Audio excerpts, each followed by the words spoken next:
Bienvenidos. Hoy nos encontramos en esta conversación en Giro Visual con el diputado del Distrito 6, Diego Ibáñez, a quien le damos la más cordial de las bienvenidas. Diputado, ¿cómo está? Y gracias por estar con nosotros. Buen día, Rose, ¿cómo estás? ¿Cómo estás pasando la cuarentena? Muy bien, aquí confinados, tratando lo posible de estar lo más alejado para no contagiarnos y no contagiar a otras personas, que en realidad sería lo ideal para todos. Sabemos que no todas las personas pueden hacerlo. Así es, bueno, nosotros esperando que en Quilpué, en Vía Alemana, todavía se pronuncie el ministro, los contagios ahí al alza, hay mucha gente de vendedor ambulante que desde Valpo de Viña se vinieron para Quilpué y Vía Alemana. De hecho, tú vas por la calle y de verdad que pareciese que no hay ninguna medida de prevención, y lamentablemente eso implica que tomar medidas más drásticas. Así es. Bueno, respecto a eso vamos a hablar, diputado, pero también hay un tema bastante interesante para algunas personas, para otras rechazo, ¿cierto? Respecto a este oficio que ustedes habían presentado como Convergencia Social al ministro de Ciencia respecto a que se estaría llamando a cerca de 3.000 personas para probar en un ensayo una posible vacuna del COVID. Esto es según conversaciones que tuvieron el ministro con el gobierno de China. Cuéntenos ustedes de qué se trata este oficio y obviamente si están o no de acuerdo y cuáles serían los problemas que podría acarrear que las personas puedan ser probadas con esta vacuna. Sí, bueno, la verdad es que es un tema central para mejorar la situación en la que hoy la fracasada estrategia sanitaria está produciendo en Chile.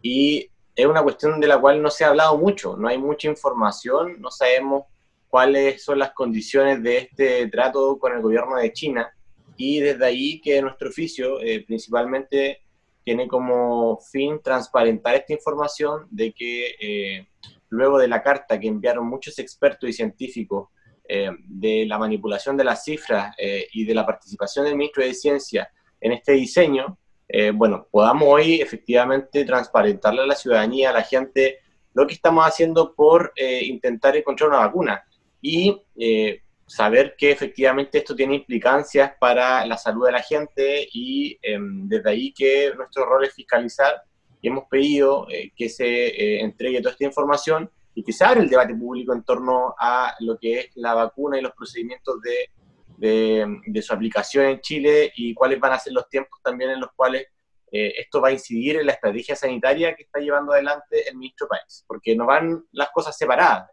una corresponde a la otra. Cuando encontremos la vacuna, evidentemente hay una estrategia que debiese cambiar cuánto es el tiempo que nos vamos a demorar en traer estas vacunas a la atención primaria de salud. Entonces, todas esas cosas creo que hay que discutirlas desde ya, porque no podemos estar el último día diciendo esto va a ser de determinada forma y generemos finalmente un caos en la ciudadanía que ya tiene miedo, que ya está adoptando posturas de riesgo, y que hay que educarla y prevenir, por cierto, cuando esta estrategia de la vacuna se implemente. Claro, además, sabemos que tenemos que estar seguros, sabemos que es una prueba, pero seguro de que no vaya a causar un daño mayor a la comunidad, y además que hay muchos países que están haciendo pruebas para una posible vacuna, pero sin embargo los especialistas dicen que la vacuna podría estar lista probablemente el 2021 o 2022, por lo tanto falta mucho para estar seguros de lo que podría hacer una vacuna efectiva. Así que, Exacto. Sí, yo creo que hoy todos los países están en una competencia, todos los laboratorios también, por encontrar la vacuna. hasta El ministro, sí, sí, el ex ministro Mañalich en algún momento señaló de que las patentes de algunos insumos iban a ser socializadas.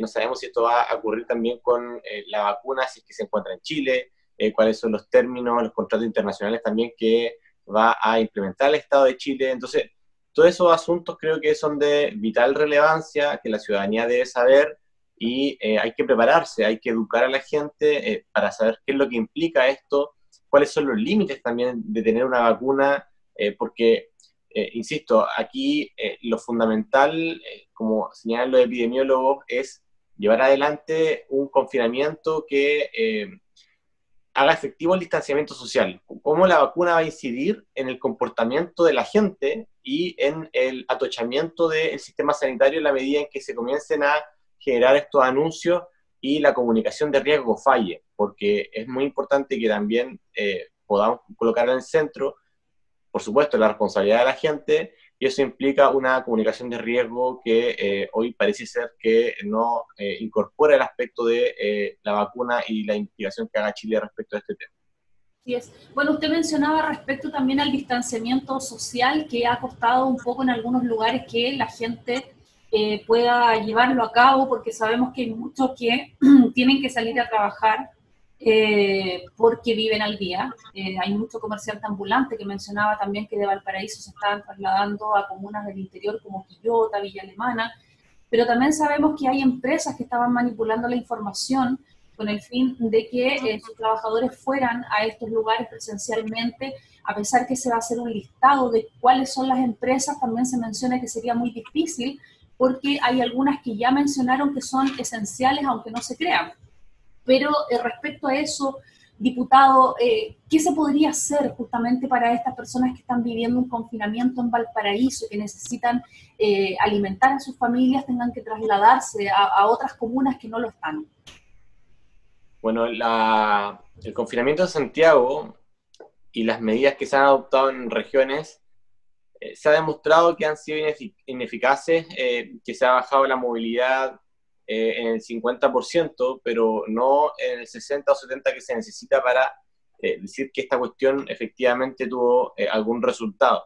Desde ahí que hoy las investigaciones que se han hecho señalan que de la gente que está en la calle solamente el 0,5% está sin permiso. Significa que los que salen, la mitad de la población que sale con permiso, o sea, está cumpliendo con los protocolos, con la comisaría virtual, etcétera. Entonces, desde ahí que hoy es importante que se fiscalice, que se cumpla de forma estricta la resolución que señala que los servicios esenciales solamente van a poder funcionar. Yo me pregunto, ¿es un servicio esencial un comercio como Ripley, como Falabella, como otro tipo de ventas de artículos de segunda o de tercera necesidad? La verdad es que no es un servicio esencial. No tienen relación con los servicios básicos, con la entrega de alimentación, de provisión de víveres, de agua, etcétera. Entonces, creo que hay un problema y hoy el gobierno ha iniciado una investigación, de hecho el fiscal nacional también ha iniciado una investigación y se está preparando una querella también para poder fiscalizar a estas empresas y poder hacer que se cumpla el principio de que solamente los servicios esenciales van a poder trabajar durante el confinamiento. Esperemos que esto revista algún tipo de impacto en el cumplimiento de las medidas, que sea pronto, pero por otro lado también sabemos que hay una parte de la ciudadanía que está saliendo y que es porque corresponde a los trabajadores informales, que particularmente en la región de Valparaíso tiene la tasa más alta de trabajadores informales, cerca del 30%, y eso implica que intentan salir a la calle, como desde Viña y desde Valparaíso se han trasladado a Quilpué y a Villa Alemana, para vender, para estar en la calle haciendo su negocio, y eso corresponde únicamente porque el ingreso familiar de emergencia o no les llega, o les llegó tarde, o el monto es insuficiente. Entonces, ahí hay un principio que tiene que ver con las condiciones materiales para poder cumplir con los confinamientos, y eso es una pelea permanente con el gobierno, porque los recursos que se han entregado hasta el día de hoy solamente abarcan a un 40%, si es que estaba inscrito en el registro social de hogares, más los que hoy se sumaron con el indicador socioeconómico de emergencia, y eso, a nuestro juicio, es insuficiente y no permite suplir la carencia de ingresos. Recordemos que de las personas que más tienen en la sociedad han perdido cerca del 30% de los ingresos, y el resto ha perdido cerca de un 75% de los ingresos. Y eso significa que alguien que ganaba 500.000 pesos hoy día está bajo la línea de la pobreza, y muchas veces supera los 100.000 pesos, por tanto no le va a llegar un ingreso familiar de emergencia, que es, digamos, la línea, y eso implica que va a tener que salir a buscárselas como pagar sus deudas, levantar la olla, etcétera, porque esto no solamente se trata de plata para la alimentación, se trata de las hipotecas, de las deudas bancarias, se trata de los compromisos adquiridos con anterioridad para poder iniciar tu emprendimiento, tu micropyme, etc. Entonces, creo que allí hay un problema que es estructural, que la pandemia nos ha reflejado bastante, de que esa clase media de la cual se hablaba era bastante frágil, está aferrada con lo que podía a las deudas para comprar alimentación o para pagar su hipoteca, y eso es lamentable, y creemos que allí hay un problema central en la entrega de beneficios que tiene que ser mayor, por cierto. Y respecto a eso, justamente iba a preguntar, porque como dices, sabemos que hay personas que a lo mejor pueden salir, que no están en confinamiento, pero no tienen para comprar, y otras que sí lo pueden hacer, pero la gran mayoría, por haber perdido sus trabajos, no tienen los recursos para poder adquirir los alimentos. ¿Cuál cree usted o su sector que debiera ser la política del gobierno, más que entregar las cajas que en algunos casos se han demorado por la estrategia, ¿cierto? Sabemos que hay comunas que son muy grandes como Valparaíso y algunas de Santiago en cual se han demorado la entrega porque necesitan personal municipal, necesitan voluntarios, y también hoy día la presencia de militares y carabineros para evitar también la desesperación de la gente o de algunos malintencionados que también han robado las cajas. ¿Cree que debiera tener un sueldo las familias? Y también la pregunta es cómo identificar a esas familias, porque bien dice que el registro social de hogares tampoco está verificando a las personas que perdieron su trabajo hace poco.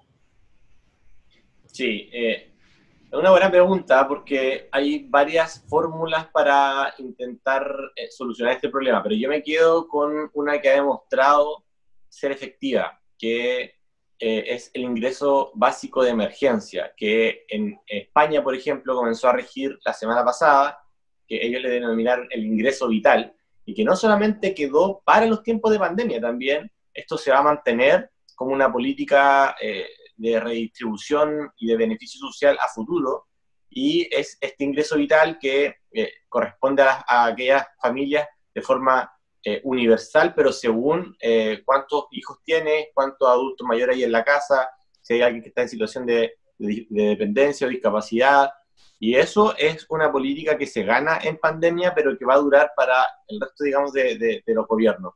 Y Alemania o Francia o otros países que han podido batallar, Italia, que han podido batallar con esto, efectivamente garantizan un nivel mínimo de dignidad mediante la inyección directa de dinero a las familias, pero también mediante la cobertura sanitaria universal en términos de vivienda también, en términos de educación, en términos laborales.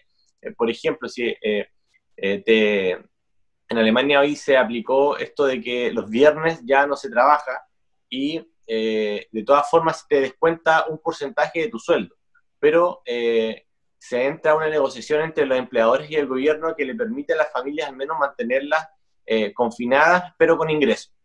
Y en Chile, lamentablemente, como tenemos un sistema en el cual estamos permanentemente asediados por el fantasma de la deuda, por el fantasma del pago del servicio básico, del derecho a la salud, etcétera, es un poco difícil mantener confinadas a las familias sin un nivel de estrés, de deterioramiento de su salud mental, en la medida en que no cuenten con ingresos básicos. Entonces, de ahí que la inyección directa a las cuentas de las familias creo que es mucho más efectiva que la entrega de cajas, porque además la entrega de cajas también genera una movilidad en la comunidad, en quienes reparten, que ya vimos con esas fotos que con bastante pudor uno pudo ver en redes sociales de ministros entregando cajas en blogs de hogares de 40 metros cuadrados, 35 metros cuadrados. Entonces, allí hay un problema muy grande, y creo que la manera hoy de combatirlo es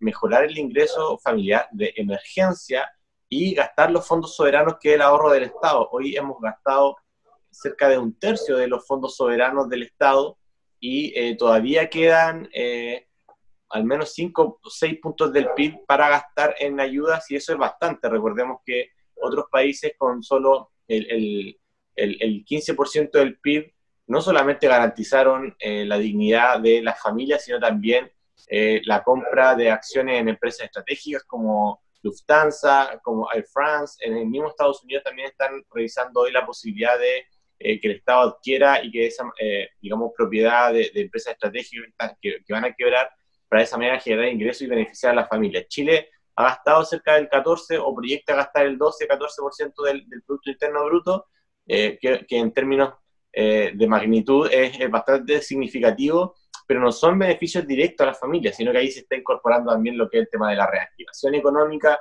que es una estrategia a 2 años. Entonces, no es que toda la plata se esté gastando ahora, que es, a mi juicio, lo que tiene que hacer el gobierno, sino que está preocupado más bien de cómo va a resultar esto mañana, de salvar vidas hoy. Y creo que allí hay un error de estrategia, que es lo que hemos intentado hacerle ver al gobierno. Diputado, respecto a ese ingreso básico de emergencia que usted menciona, pero mi pregunta es cómo llegar a las familias que realmente lo necesitan. Porque, como yo mencionaba antes, hay algunas que están en registros sociales de hogares, tienen una ficha social, pero hay otros que no lo están por el poco tiempo que llevan desempleados. Entonces no están en los registros. ¿Cómo llegar a esas familias? Lo que pasa es que una de las grandes, de los grandes problemas que trajo en los últimos 30 años la implementación de políticas públicas con un enfoque individualista y neoliberal es hacer competir a la gente por pobreza. Para que, por ejemplo, en el caso de los estudiantes, hacer competir entre los mismos estudiantes, entre ellos por tener la beca Junaed o por tener un crédito.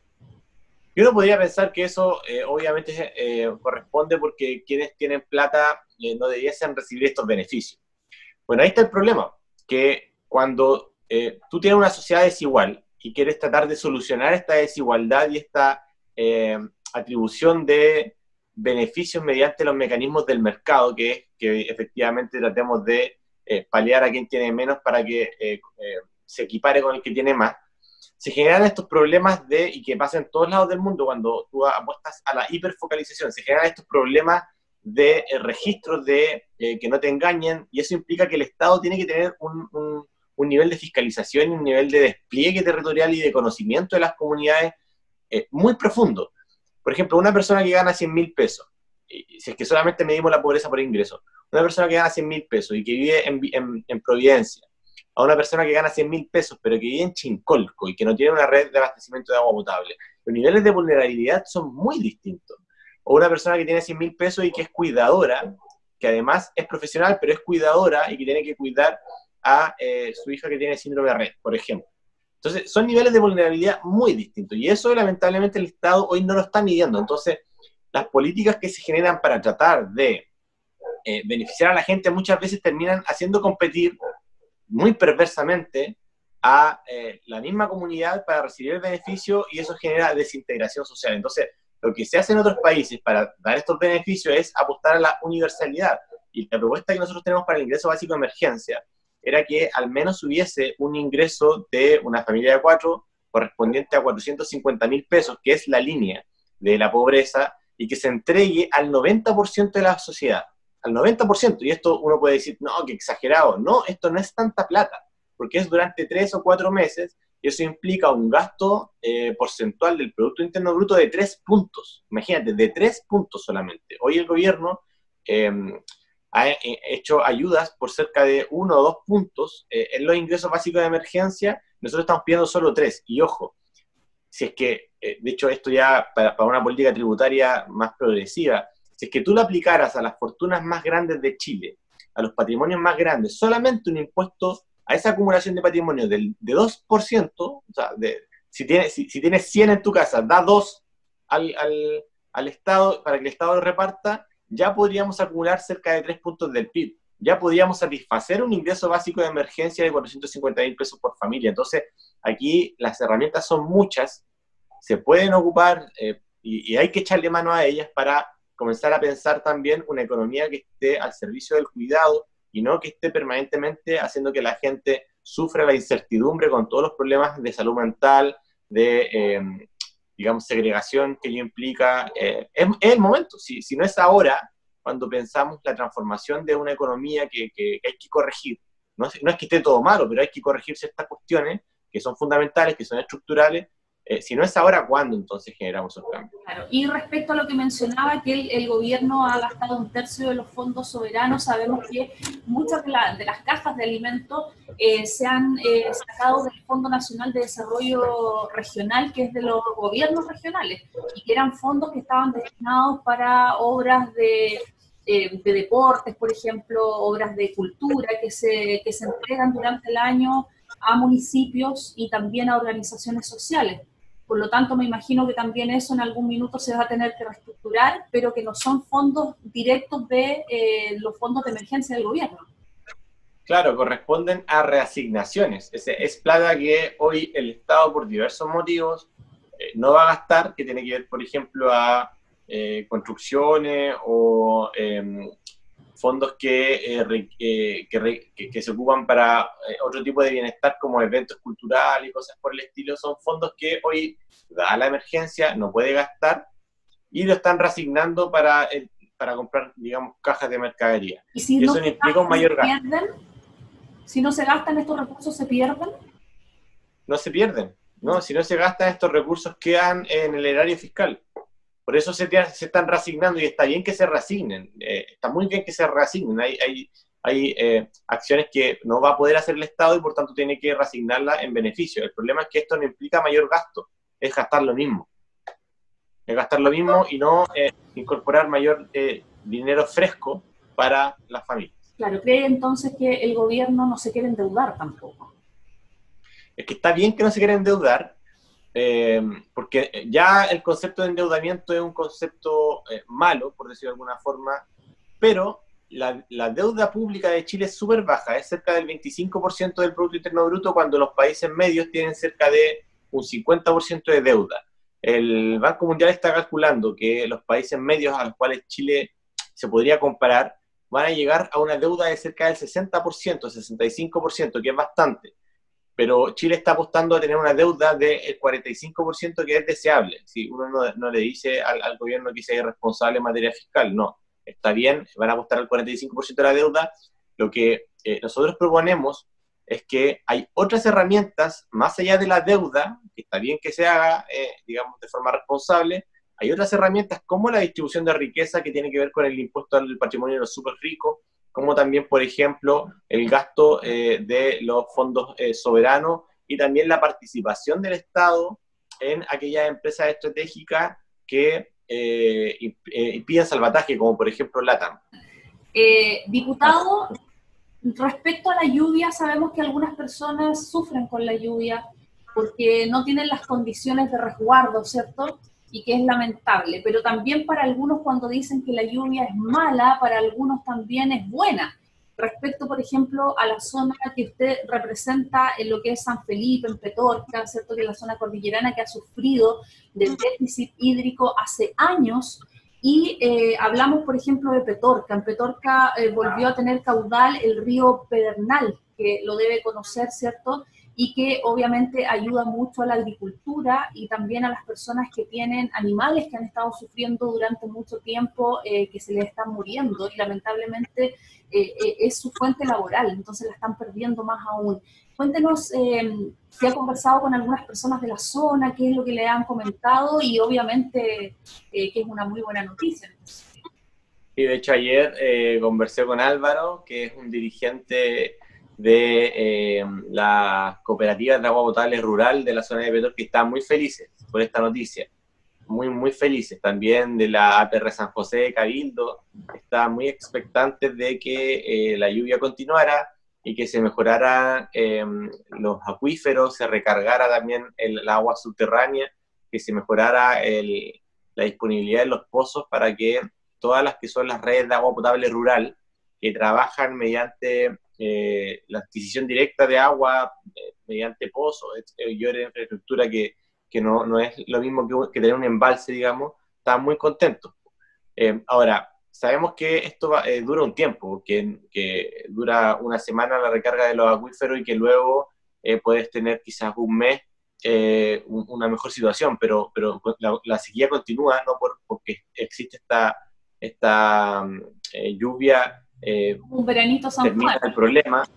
claro, termina el problema, no termina el problema, aquí hay un problema también de gestión, de administración, que esperemos que también cuando hablemos de la nueva constitución y de las cosas que hay que cambiar en la post-pandemia, podamos también consensuar de que el agua es un derecho humano y que debe ser garantizado para toda la gente, para todas las niñas y los niños. Recordemos que hoy existe un recurso de protección que está defendiendo la Defensoría de la Niñez en la Corte de Apelaciones de Valparaíso para precisamente hacer que se garantice el agua a niñas y niños de estas comunidades que están lamentablemente tan postergadas y que además de, por cierto, quedar lejos de los centros urbanos, lejos de servicios públicos, también padecen una pobreza multidimensional mucho más alta que el resto de las comunidades, producto de la falta de agua potable, la falta de servicios básicos, la brecha digital, que muchos chicos aquí no pueden estudiar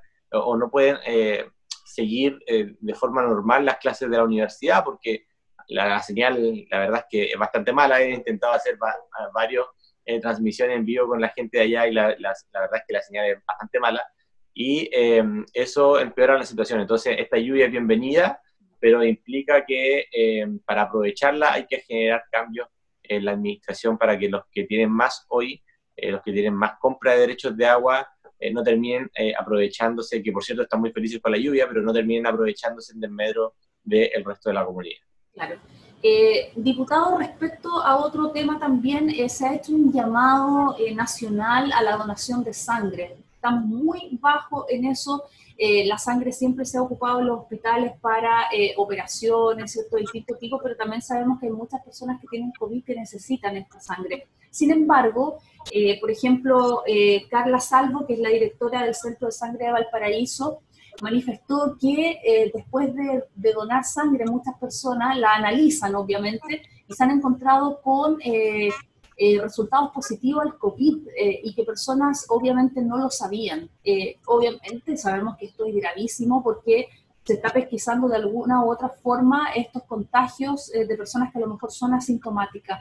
La gravedad de esto y qué más podemos hacer como país para poder llegar a todas estas personas que están contagiadas y que podrían contagiar a un resto mucho más. De hecho, sí, hay un estudio de la Universidad del Desarrollo que midió estos niveles de antígenos producto de el COVID en la sangre de personas de forma aleatoria en Santiago, y encontró que había muchas personas que nunca supieron que tenían coronavirus y que tenían estos antígenos en su sangre y que por tanto habían padecido la enfermedad, quizás no se había manifestado, no habían sido sintomáticos, etc. Y el número de personas que estaban en esa situación se proyecta, esto fue hace cerca de 3 semanas, se proyecta que es 7 veces las cifras oficiales que está dando el MinSal. Y eso es muy preocupante, es 7 veces en Santiago. Y muchos en comunas pobres, digamos, de Santiago, no precisamente las comunas como Las Condes o Barnechea o Vitacura. Entonces, es preocupante, y este mecanismo es muy importante porque permite descubrir la trazabilidad que hoy en Valparaíso está perdida en un 75%. Hoy de 100 personas que tienes con contagios, no sabes de dónde vino el contagio del 75% de la gente. Eso es peligrosísimo. Y si tú le sumas los datos que tú misma estás mencionando, de gente que no está ni siquiera contada como caso asintomático, pero que tuvo coronavirus, es bastante lamentable, porque ahí uno se da cuenta de la magnitud del problema, que de verdad es un enemigo invisible, y que las medidas de confinamiento, las medidas de extrema precaución son hoy más necesarias que nunca, sobre todo cuando ya técnicamente el sistema sanitario está colapsado. Técnicamente se señala que hay un sistema colapsado cuando superas el 91% del servicio por ocupación. Hoy en Valparaíso en la región de Valparaíso quedan cerca de 20 camas críticas, hay cerca del 89% de las camas ocupadas, y esto se ha mantenido las últimas 2 semanas. Entonces, aquí puede ocurrir un problema como, por ejemplo, el que ocurrió en el Hogar de Cristo de los Andes, donde de 37 personas, 21 adultos mayores resultaron contagiados y ya van 5 muertos. Ya van 5 muertos.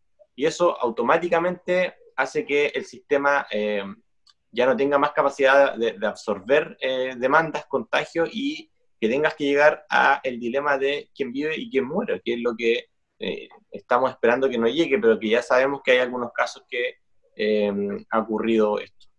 Así es. Bueno, diputado, queremos agradecer que haya estado con nosotros conversando acá en esta entrevista de Giro Visual Televisión, aprovechar de saludarlo, por supuesto desearle que usted y su entorno se encuentren bien, y el llamado a la comunidad, sabemos que en algunos casos es difícil, pero que tomen todas las medidas preventivas, porque así como vamos, probablemente más de alguno nos vamos a contagiar, esperamos que no, tenemos muchos colegas que sí lo han pasado así y que se han recuperado, y esperamos que esto sirva, como usted bien menciona, para hacer algunos cambios significativos en beneficio de la comunidad, pero que también todo va por parte de nosotros, a ser buenos seres humanos en todos sentidos. Así es, Rose. Muchas gracias por la invitación y estamos aquí disponibles cualquier cosa. Un abrazo grande. Muchas gracias, que esté muy bien. Adiós. Que esté bien. Chao. Chao.